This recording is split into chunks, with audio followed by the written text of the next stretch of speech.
Alors c'est vrai que la région des Hauts-de-France est déjà une région qui aime, comme on dit, les mobilités, qui aime l'automobile, qui aime la voiture. Et que notre politique est résolument pro-voiture. Et c'est à ce titre que très rapidement j'ai voulu qu'on prenne le virage de la décarbonation. Parce que j'étais conscient qu'avec la force de l'automobile, avec tous les métiers de l'automobile, il nous fallait absolument éviter dans quelques années d'être confrontés à des difficultés majeures. D'où l'idée de la décarbonation et d'aller donc sur les véhicules électriques. C'est la région des Hauts-de-France aujourd'hui qui est la vallée européenne de la batterie, mais au sens large. Production de batterie, l'amont également, avec production, raffinage de graphite, c'est aussi notre objectif, et ensuite le recyclage et tous les métiers qui iront avec cette décarbonation.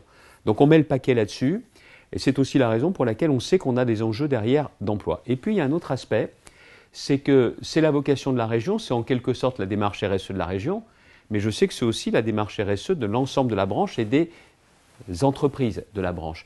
Et je pense que les deux sont très liés parce que les deux ont du sens. Parce que la RSE, il y a bien évidemment un enjeu environnemental, mais un enjeu également social et sociétal. Donc voilà ce que nous on fait dans la région, et je veille aussi à accompagner toutes les entreprises de la branche parce qu'elles poursuivent exactement le même objectif.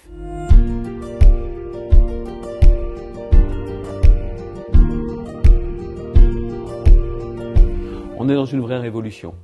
C'est pas seulement une transition, je pense que c'est une transformation en profondeur. Ça ne sert à rien, notamment avec l'IA, un peu comme au Moyen-Âge, de relever le pont de vide, préparer l'huile bouillante en disant on n'en veut pas. Non, il faut au contraire que l'on saisisse toutes les opportunités, et notamment les opportunités de création de valeur et de monter en compétences et de monter en qualification. Et ça, je sais que c'est résolument en résonance avec ce que veut faire Mobiliance. Tout le monde a compris, et vous les premiers, qu'on n'était plus sur les mêmes métiers, que les transitions auraient des conséquences pour les entreprises et pour les métiers. Et c'est aussi pour ça que je veux être résolument en partenariat, notamment avec Mobiliance, pour pouvoir accompagner justement les entreprises. La pire des choses, ça serait d'avoir une vision à court terme. Je pense que ce n'est pas le cas en ce qui nous concerne, je sais que ce n'est pas le cas en ce qui vous concerne. Et comme dans tout rapport fécond, on regarde dans la même direction. Et ça, c'est ce qui est important à mes yeux.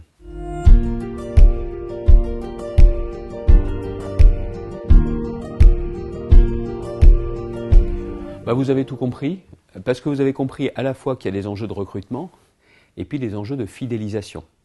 Et c'est les deux qui sont très importants.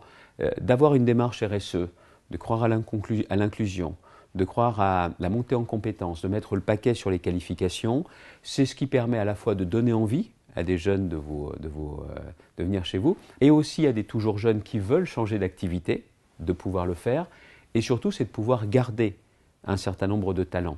Et je crois que ces deux démarches sont intimement liées. Parce que je pense que du coup, vous avez aussi entendu, pas seulement les transformations énergétiques, pas seulement les transformations climatiques, pas seulement les transformations digitales, mais la transformation des attentes par rapport au monde du travail.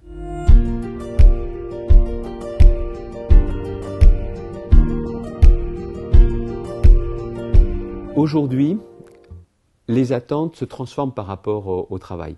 Et pas seulement chez les jeunes. Pas seulement chez les jeunes. Ce qu'il faut voir, c'est que le valeur travail n'est pas une valeur has-been.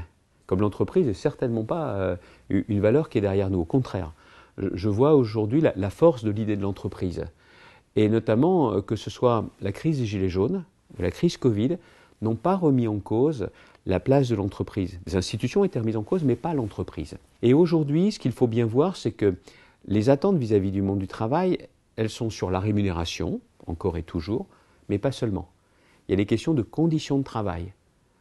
Il y a ensuite la question de progression dans le travail. On en revient à ce qu'on disait tout à l'heure pour Mobiliance, notamment sur la montée en compétences, la qualification, ne pas faire toute sa vie le même métier, avoir de vraies perspectives de carrière, ça c'est important.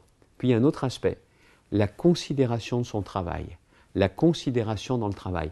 Et le fait que vous ayez aussi pris tous ces enjeux à bras-le-corps, que vous ayez aussi compris quelle était la nouvelle approche du travail, ça, je pense que c'est ce qui permettra d'avoir un temps d'avance et donc de pouvoir continuer à recruter et à fidéliser. Et vous y ajoutez aussi la diversité de vos entreprises et la diversité des métiers. Dans certains métiers, ce n'est pas si évident que ça. Dans certaines entreprises, ce n'est pas si évident que ça de pouvoir avoir une vraie progression dans le travail. Mais à partir du moment où vous l'avez compris et vous avez décidé d'apporter des réponses, vous avez toutes les raisons d'être confiant.